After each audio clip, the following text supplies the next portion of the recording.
The initial public offering of Snapchat's parent company Snap is expected to be the largest technology IPO in years. It's likely to come to market next week.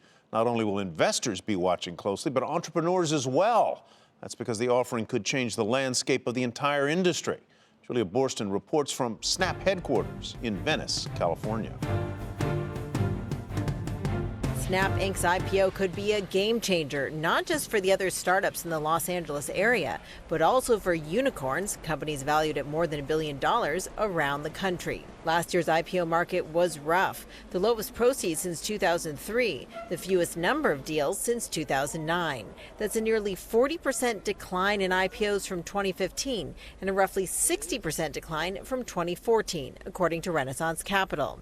Other big unicorns will be watching to see how Snap fares, including Spotify, Pinterest, and Dropbox, along with Airbnb and Uber. Net, though, I think it's going to be very good for future IPOs. I think the market overall, the table is well set for IPOs for the rest of 2017.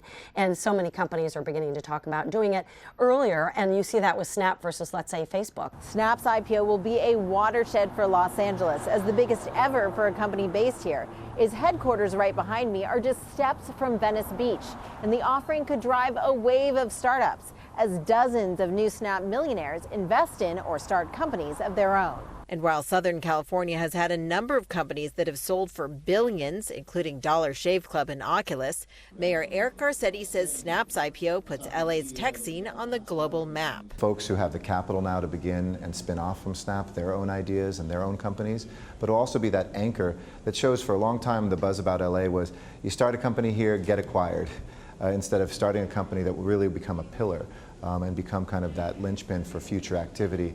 That will be an amazing day for LA. Los Angeles ranks third on the Kaufman Index of startup activity, measuring ahead of San Francisco. And as soon as Snap employees' 150-day lockup period expires, we could see them give this neighborhood of Silicon Beach another boost. For Nightly Business Report, I'm Julia Borston in Venice, California.